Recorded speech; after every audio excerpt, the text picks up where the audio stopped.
Hello and welcome. Today I'm going to be demoing and reviewing the new Hindash Monochromance collection. I have the Monochromance palette here, so I'm going to be doing a couple of different eye looks with that and using it on my face as well. And I also got the Boy Tears. This is the liquid shimmery highlighter product. It's a multi-use, multi-purpose product. I'm going to use it in a couple of different ways. And I also have the two lip products that came out with this collection. One is a matte lipstick and one is a matte lip balm. So I'm going to be demoing those, doing comparisons for those as well. So if you'd like to see all of that, just keep on watching. I figured I might as well start off with this matte balm. So it's called Rest in Roses. It's currently the only shade in this formula. The package is this beautiful silver. It's kind of like a brushed silver down here. And then you have these ridges along the cap. It's a decent weight, but not super heavy. If I compare it to a Lisa Eldridge lipstick, I think the Lisa Eldridge feels a bit heavier, but this still feels really nice in the hand, and the bottom especially feels more weighted. So here's Rest in Roses, and let's put it on the lips. I'll start out with a lighter layer just so we can see it more as like a really light stain effect, and then I'll build it up more to its full opacity. So here it is, just in one light layer, and you can see you actually do get quite a lot of color and pigment from it, even just with that very thin one layer.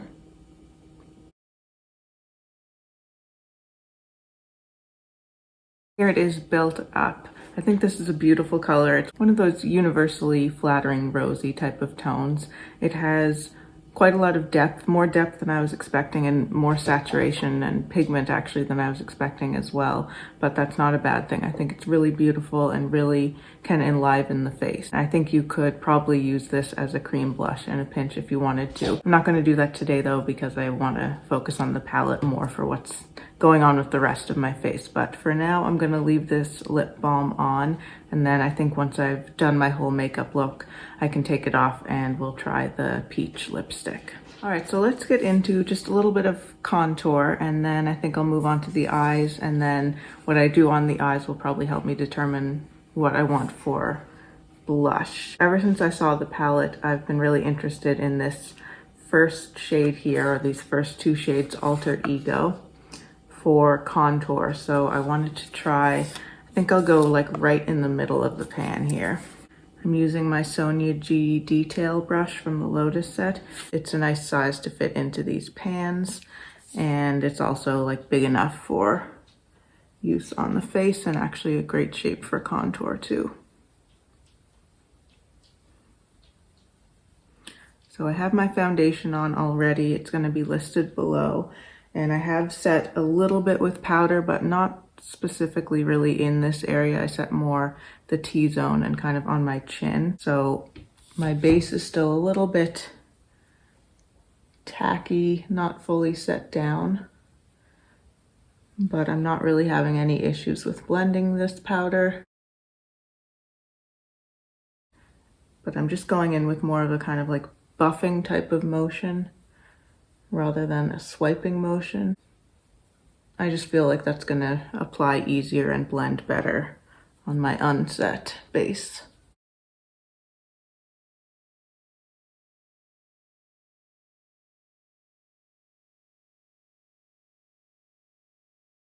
Take a little on the side of this brush and just do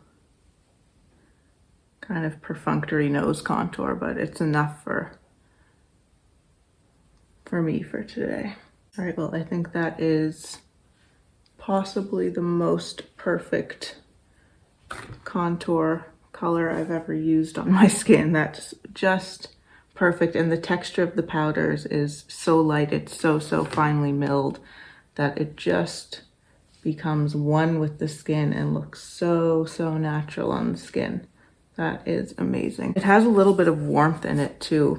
This part of the pan right here, the lighter part, Alter, it looks like a pretty neutral beige in the pan, but I watched Hindash's first video on this palette, and he discussed in that it's actually a little bit warm. It's a little bit peachier toned, and I think you can kind of see that there, and I think that really helps with the effect on the skin as well. So if you have very fair skin like I do, this might be your perfect contour. It's not too cool gray at the same time. It does have that little bit of warmth that you don't necessarily need to add any bronzer, depending on the type of look that you're going for. I'm not going to add any other sort of warmth or bronzing to the skin. I'm going to stick to blush after this, but so far I'm really happy with that. So I'm just going to show you the swatches of the palette now. I have all of the shades swatched, and you can see how they look. I tried to do the ombre swatches. I find that the differences between the colors in each pan are more apparent in real life. I don't think that they show up that great on my camera at least, but these are the swatches I got, and it's all in natural light. Now for the eyes, I haven't put any special eye primer or anything. I just took a little bit of the extra concealer that was already on my brush and just patted that over the eyes just to blank out a little bit of the color there. But I'm gonna go in again with that lightest shade there, right on the lightest end of the pan. And I'm basically just gonna kind of set down my eyelid with that.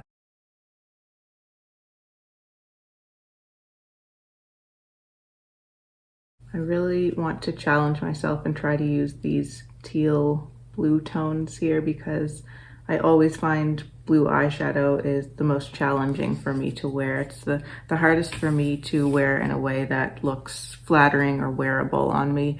I don't know if it's to do with my skin tone or it's that my eye color is that kind of lighter green tone. It just somehow doesn't mesh so easily with blue eyeshadow. So I really want to kind of challenge myself with that pan, but I think that the way I'm gonna hopefully be able to make it work is by pairing it with these more neutral tones here. So I think with purples as well, any kind of colorful color, I guess, I find it so much easier to wear if you pair it with a nice, more neutral color. It just grounds the color and just balances it out in a way that I think is really helpful. I'm gonna try starting out actually building up just a little bit of that neutral tone in my crease area and kind of in the outer corner as well. So I'm gonna be using this one here, and then I'm gonna go into this pan.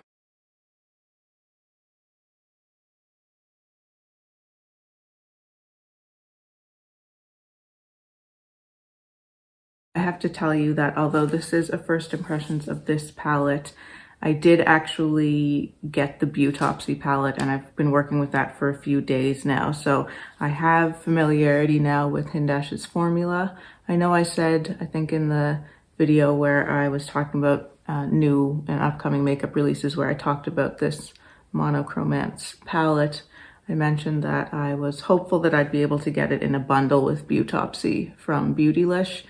But it looks like for now, at least, the Monochromance collection is exclusive to Hindash's website, and I was really looking forward to this release, and I decided that I would just order it from his website rather than waiting and seeing if it would come to Beautylish, if it's going to come at all. So I ended up ordering the Monochromance from Hindash's site, and then right after I did that, I decided to order the Beautopsy palette from Beautylish. So that was shipping from San Francisco, I think. So that came several days ago, and I've been working with that palette for as long as I've had it, basically. So I was able to familiarize myself with the formula, and I will have a video coming up at some point in the future using that palette as well. So although this is my first time using this new palette, I do feel that the formula is the same. It's the same. It's quite hard pressed into the palette. I'm using this deeper shade right here. The pigments are quite hard pressed into the palette, and that makes for a very buildable formula. It's very finely milled, like I mentioned when I was talking about the powder on my cheeks there. So it looks very flattering on the skin. It has this almost airbrushed type quality, but it just becomes one with the skin in such an amazing way and really blends so incredibly. So it did take me a little bit of getting used to using the Beautopsy palette, because I'm so used to, especially for eyeshadows, I'm so used to things like Natasha Denona, Pat McGrath, which are very heavily pigmented and very sort of creamy. Usually it just takes one little dip into the pan to get all the eyeshadow I need in one go. This is just a different type of formula, and I think if you are a beginner to makeup, or if you have very pale skin and you find things tend to get away from you too quickly when things are too pigmented, you might really enjoy this because it's much more forgiving and much more buildable. If you don't want to be building it too much and you just kind of want to do that dip into the pan and then get it on your eye, you just have to pick up more product the first time around. If you watch Hindash's videos with these palettes, you might notice that he really goes into the pan to really pick up a decent amount of product before going on. So it's just a matter of understanding how to work with the different type of formula, and once you get used to it, it's really easy and just as quick as doing your makeup with a more pigmented formula. All right, I'm loving the eyes so far. I could just leave it like this, but we have to get into a little bit of color and play around a bit. I'm going to take my Sonia G Builder brush from the Lotus set, and I'm going to go into the lighter side of this Forever Inked pan here. It's a beautiful color. All these tones are just so stunning. All right, so I'm going to put this onto my lid. I'll leave the inner third blank for now. I'm going to put this lighter blue here on the center third of my lid. And then I'm going to dip into the darker end of that same Forever Inked pan and place that more on the outer third. My idea here is to kind of place and then blend around the edges, so hopefully that'll work. I'm gonna go into my mini booster brush. I'm actually gonna dip right in the middle of the top pan, that Alter Ego pan. Get a little bit of that product there. I just use that to help me soften out the edges of the blue without having the blue take over that whole crease. That's my hope in adding in the more neutral color, even while blending out the edges, is to just keep those colors blended but still separate a little bit. I might as well do two different eyes, so I think I'm going to go in and do the same exact concept with the Antidote shade. That's the purple. So the lighter in the center and then the darker on the outer edge, and then I will blend with a more neutral color to get it all blended in the crease.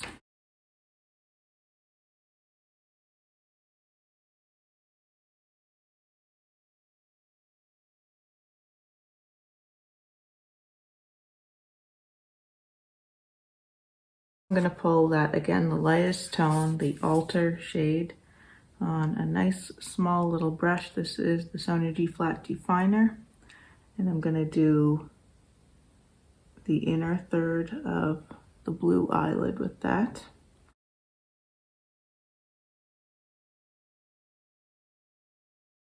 And just blend it around the inner corner and the inner part of the lower lash line. Picking up a little bit more of the light blue just to get a better blend between those two tones there. And on the purple eye, let's try this lighter pink. That is the shade Heavy.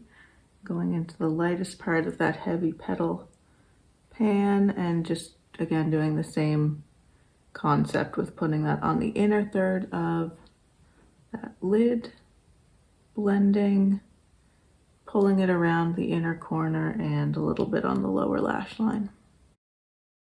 Just think there's so much you can do with this palette and with the Beautopsy one too. There's just so many mixing possibilities too across pans. So like if you wanted purple that's a little bit less warm, you can mix in probably a little bit of that blue and you'd get a different type of purple tone. You can also lighten tones up and give them a little bit more neutrality with that lightest shade there. Like if you wanted to neutralize these more cool tones, even the cool toned pink here.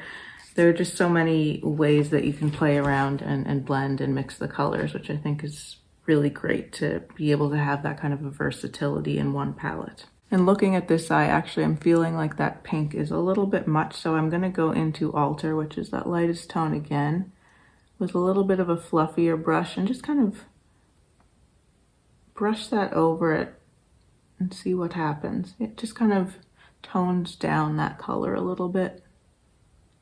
I'm going to do the same lower lash line on both eyes, and what my plan is to mix these two neutral pans together. So mainly on the lighter part of Alter Ego, but I'm gonna grab probably a little bit of this more kind of tan, almost green undertoned beige here as well.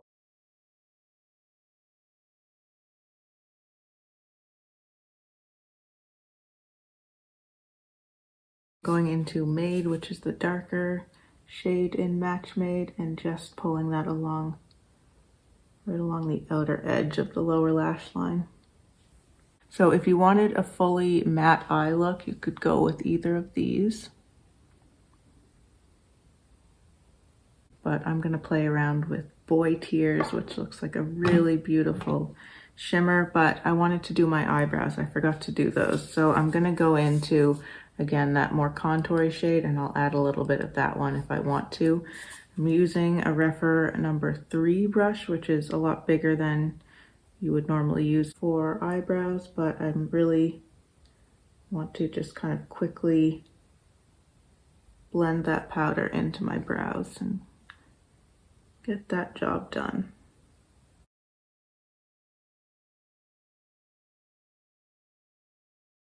I'm gonna take the lip balm off now. Once I get into blush, I don't want this on my lips because I know I'm gonna be ending up using a different lip color anyway. All right, here is Boy Tears. This is what the package looks like. Freddie has come to join us.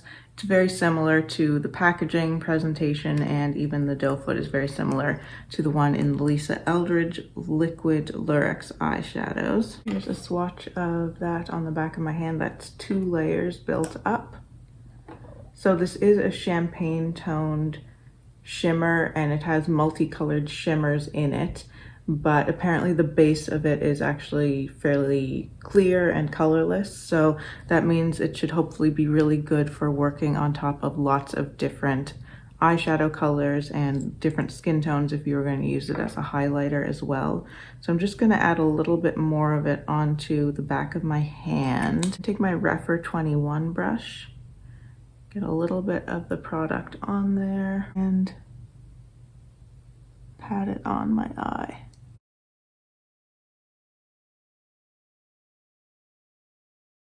Okay, that's much easier to apply than I was expecting. I was a little nervous adding this on top of the nice blended mattes, but it went on really smoothly and didn't move anything, but it was a little bit more sheer than I want, so I've just taken some of the same Boy Tears product onto my finger, and I'm just tapping that over the inner half of my eyelid. Looks really, really pretty. Take that brush again and just kind of blend around the edges there.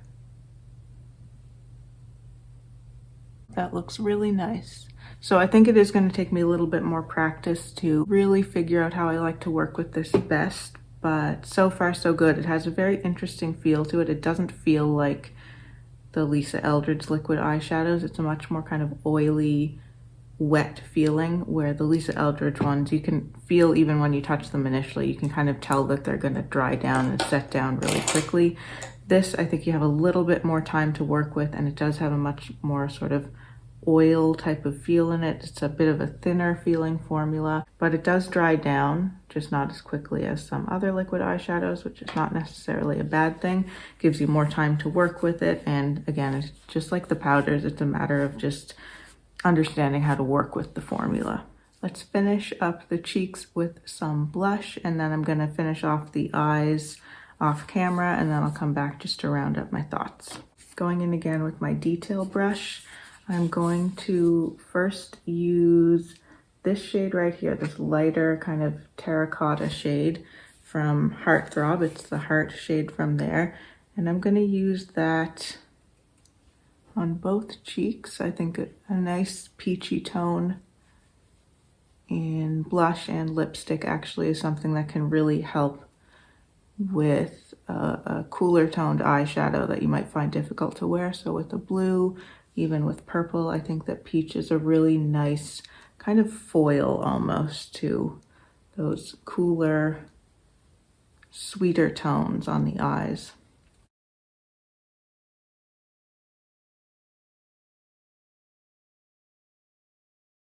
You know what, I was thinking about adding in some of that pink for my blush, but I'm actually really happy with how just this shade looks, so I'm just gonna leave it at that for now.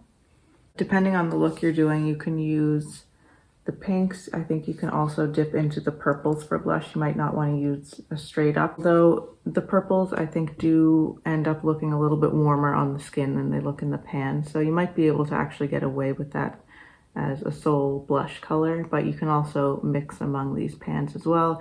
You can also mix into, I would say, especially this one, to again give it a little bit more warmth and also lighten up a tone, or to kind of cool it down a little bit, still just sort of make any of these brighter tones a little bit more subtle. So I'm going to finish up my eyes, and then I'll come back, we'll do the peach lipstick. I'm going to show you some lip comparisons, and I'll just round up my thoughts on everything.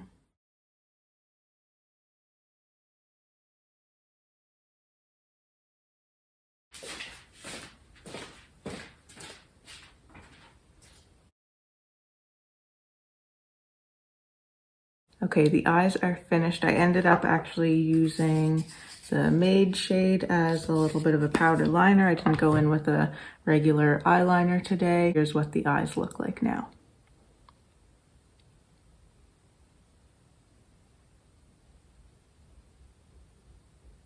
I thought I might as well actually try the Boy Tears as a highlighter, because although it's shimmery, I don't normally go for like kind of glittery, shimmery highlighters, but I think I just want to try it and see how it looks on the skin and see if it would work as a highlighter for someone with very fair skin, just in case anyone's wondering.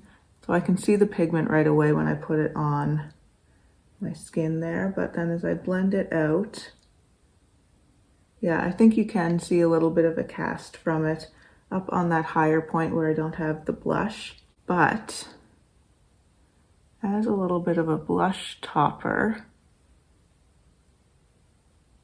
it looks really beautiful actually. So I think for very fair skin, perhaps not best as like a true highlighter to like brighten an area, but very nice. Still on kind of the top of the cheekbone if you bring your blush up to that height. Really nice little blush topper there. And it just pats in and blends really nicely. It does give you a bit of that gold sheen though, so just so you're aware of what it looks like, I wanted to try it out. I'm going to try a little bit of that on my brow bone too, again just using my finger just to highlight that area. And I find when you're using creams or liquids like this, it's nice to apply with one finger and then pat and blend with another finger. Just buffing with my blush brush, I wiped off any pigment from it. Just buffing that in. So I am seeing a little bit of a line of demarcation there. So I probably just didn't blend that in fast enough as a highlighter, but I'm okay with it. You could also put it on a damp sponge and that would help to kind of blend as you're going. I usually like to do just a little bit of shading, kind of light contouring around my lips, and especially now that I have this splint in my mouth, I find it pulls my jaw forward and it kind of enlarges this area of my face, in my opinion, makes it a little bit longer. So I especially like to do a little bit of shaping around the lips just to kind of, I think, make them look more in balance with that area of my face in terms of the size. So I'm just using, again, right in the middle of the Alter Ego shade. I know it worked really well as a contour for my cheeks, so I'm assuming it will also be nice as a lip contour. I kind of just go all the way around my lips, focusing a little bit more right in the middle there and on that area of the top lip. I'm sure there's a more sophisticated way to do this, but this is just what's quick and easy and works pretty well for me. I had a bit of a clear lip gloss off, so I've wiped that off and I'm ready now to go into this lipstick. I should mention there were two pencils in this collection that I didn't pick up. So there was a nice warm brown eye pencil. I just have a lot of eye pencils and I have a brown that I really like already, so I decided not to pick that up for now. And then there was a nude lip pencil as well, which same thing. I just have a lot of nude lip pencils that I would want to work through before I buy a new one. So let's go in Call Me Peaches. There's one thin layer, just one little layer on each lip, and then I blended it out. And let's build it up. It is built up. It's a much more orangey, browny shade than I was expecting. You never really know when you're ordering makeup online what the color is exactly going to look like and how it's going to look on each individual skin tone and lip tone. But it is definitely more orangey and browny than I expected, but it still has this vibrancy to it. So I'm going to show you the comparisons in a moment, but I just want to mention this is a peach that pulls a lot more on those orangey, warm, almost toasty type of brown, warm tones than it pulls on pinks. So peaches can kind of go either in the more orangey direction or the more pinky direction, or they'll sit somewhere right in the middle. This to me is definitely more on that warmer orangey side, but still really a beautiful color. Quite an unexpected color to me, and actually not as similar as a lot of lipsticks that I already have as I was kind of expecting it to be. So that's a very pleasant surprise. So I'm going to show you my comparisons now of the balm and the lipstick. This one is the peach lipstick, and then this one here is that rosy lip tint, and then beside each of them is the same product, just kind of sheared out and applied in a much lighter layer. And the thing I found would be closest to the matte balm is the Hermes Rose Tan. This is another matte lip balm. It came out I think last spring or summer. I think it came out when they originally released their blushes. So that's a very similar product, both in formula and in color. The swatch I have here though is super built up, so that's about as much pigment as you're going to get out of the Hermes balm, whereas you can see on this more full-on swatch of the Hindash balm, it's a lot more pigmented, though the tones are very similar in my opinion. And then for the peachy lipstick, I compared it to Velvet Intrigue from Lisa Eldridge because that's kind of the thing that I have that I think is the closest, but when you look at those swatches compared, you can see actually how different those tones are. The Hindash peach is much more peachy, it has a lot less pink in it, and the Lisa Eldridge Velvet Intrigue has a lot more pink in it in comparison. And then up top here, this is another Hermes. This is their shiny lipstick that just came out very recently. That's in the shade Beige Dough, which if you look at it is actually a very similar shade to the Hindash one, but it's a very different formula. So it's a shiny and very sheer formula. But when you see it there, and again, this is like very built up. That's about as much pigment as you're going to get out of the Hermes Beige Dough, but it does look very similar to the really sheared out version of the Hindash lipstick, but the feel and the finish are different on those. And I should mention there is a light scent to these lip products. It's a coconutty vanilla type scent. If you're familiar with the Playa hair products, their shampoos, conditioners, and hair oils and so on, to me it smells very, very similar to that. So it's kind of this very light coconutty vanilla scent. The formula of this matte lipstick feels very nice on the lips. It feels very lightweight. It is certainly a matte finish, but it doesn't feel like it's drying my lips out at all, which is perfect. That's just what I want in a matte lipstick.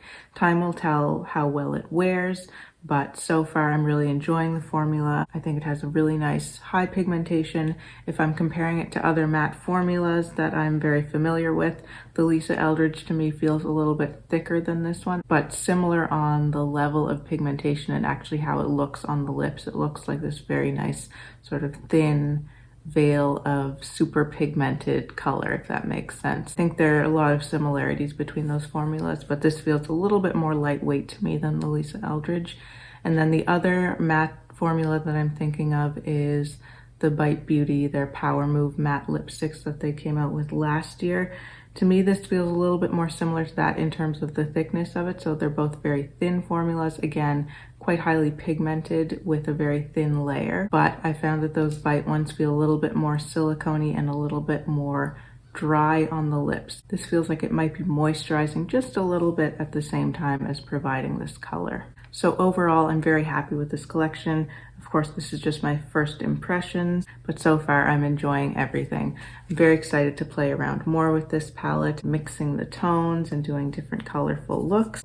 The lip products I think are lovely as well. The balm is very interesting because it is so pigmented. That makes it really quite a different type of tinted balm than I'm used to, but I think it's great, and I think it actually does stain the lips a little bit, which is great if you're looking for it to be a long wear product that's going to wear down really nicely but still leave some pigment and life and color in your lips even after several hours. The lipstick I think is great. The shade is unique and I like it. It's different from especially any other mattes that I have. And I think it's actually going to be a pretty useful color for different types of looks, and I like how he seems to have found a way to make a nude still vibrant in a way that this is the color that I'm going to be honest, when I swatched it on my hand I was a little bit concerned because I thought it might be too orangey browny for me, but there's enough vibrancy in it I think that it's still wearable for me and is going to be really useful in certain types of makeup looks. So I think that's it for this video. Let me know if you have any questions or comments below. I always love to see those,